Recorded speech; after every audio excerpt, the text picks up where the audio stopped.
Hello, I'm Debbie from Tarot 21 and welcome. And today's little YouTube video is all around the court cards. We're going to delve into them so you can understand and interpret them easily in your readings. So when we look at the court cards, we've got 16 court cards and they make up part of the minor arcana. And there's 4 members of each court in each of the suits. So there's a page, a knight, a queen and a king.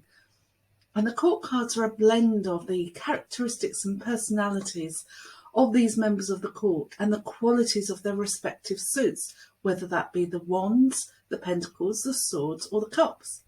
So let's go ahead and meet these different members of the court. The court cards are just that. It's a royal court. If you think about a medieval court, the pages, they would be young boys running errands for the king and the queen. You know, there was no internet back then. Just think about that. No phones. So these young boys were used to run errands, really important messages, if you like. They would know very little of life, but they would probably feel very confident because they had a place in the royal court. And maybe they had aspirations of one day becoming a knight. Now imagine if you had a knock at the door and standing there in front of you was a page, a message from the king or the queen. Imagine, how would you feel? You know, it could be good news or it could be bad news. Have you been invited to a ball or have your taxes been increased? Pages are always learning. They're curious to find out what's going on in the court. And for them, they have, you know, they don't have a lot of responsibilities. They haven't got a lot of life experience. And so for them, life's pretty good right now. Next, we have the knights. Very confident young men who know their way around the court. And they are out to impress. They are very adventurous and they want to gain as many notches on their bedpost as possible. Notches of bravery, battles won, missions accomplished, if you like.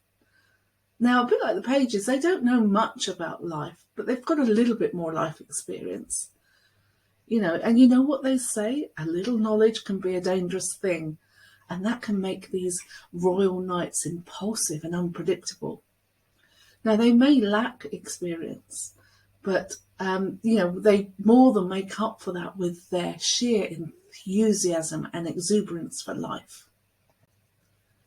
Next, we have the queens, the power behind the throne. Now, queens knew how to handle people. They were good with people. They knew how to get the best out of them. They've got a lot of experience in life and they would be very creative. They understood people and they would nurture them to make them feel good. Behind closed doors, they had the ear of the king, and so that would make them incredibly powerful. But their power was subtle, even though it was strong. And finally, we have our kings. They rule from the front. They have a voice. The kings ruled and controlled their kingdoms. They were the ones looking after the kingdoms, looking after the people. They were coming up with ideas and leading everybody. They'd lead from the front. But they would all lead differently. Now, the King of Cups would rather walk over and talk to people, friends or foe, to see if they could not come up with an amicable solution. The King of Wands, well, he would want to be doing something. He would want to rush in first and be busy. He would boldly go where no one's gone before.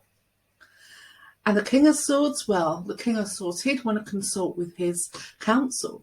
And once he had heard everything and heard everybody's opinion, he would think things through very thoroughly and make a considered decision and then want to execute a well thought out plan.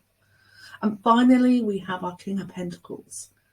Now, his main focus is on the long term, and he would want to build a safe, secure kingdom. And he would want to increase his lands if he could, even if that meant to raise the taxes.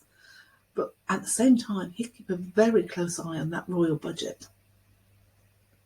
What we do, we take these meanings and then we blend them with the meanings of the various suits. So Pentacles. Pentacles are all around safety, security, getting all your basic needs met. It's about money and what money can buy. For example, the Page of Pentacles, these are pragmatic, hard-working, cautious, realistic people. And generally they bring great news about work or business plans, maybe a job offer or an opportunity to make money. Next we have the Wands. Now Wands are more interested in expansion, and they're looking for passion and excitement. They're energetic and so are always looking to do something.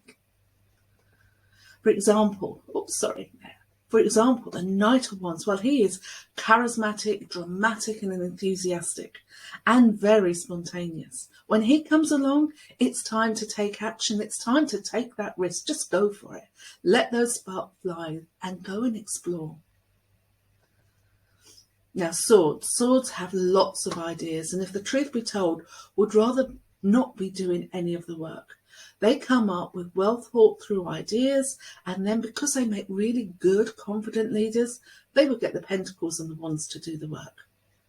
The Queen of Swords, for instance, where she would sit and think very carefully if something was worth the risk before she pursued any ideas.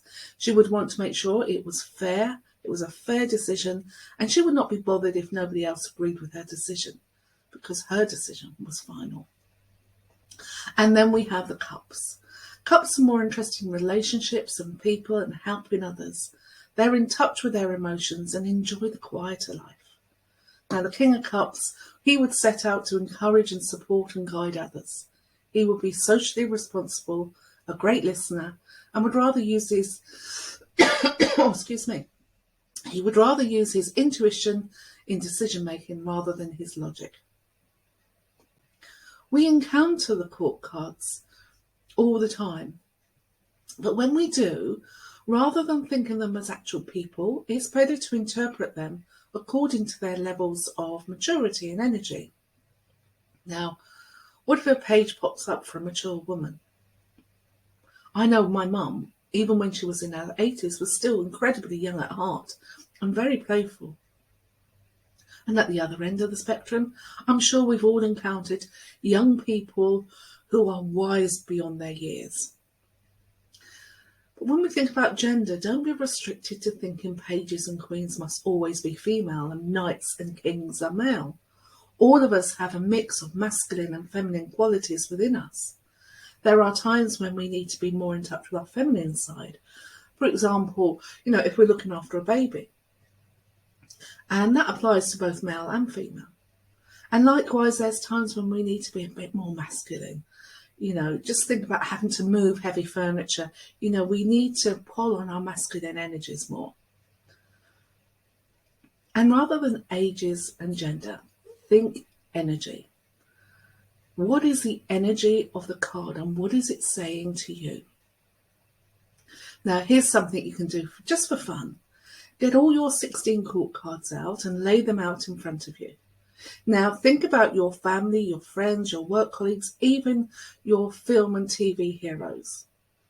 Which court card do you think best represents their personality and outlook on life? Are they young at heart or are they a bit cautious? Maybe they are adventurers who love to travel. Maybe they just love being around people. They're a real people person. Have a play with the cards and I'd love to hear how you got on. Well, that's it for the court cards today. Now, just a little reminder that for me personally, I don't believe that the tarot is predictive. It cannot tell your fortune. It can reveal your life's journey, the opportunities and the challenges that lie ahead. And but what we do next with that information, the decisions we make, the actions we take, well, that's always our own choice. Remember, the tarot speaks uniquely and individually to everyone. I wonder, what would it say to you? Thank you so much for listening. Until next time, stay safe and be happy.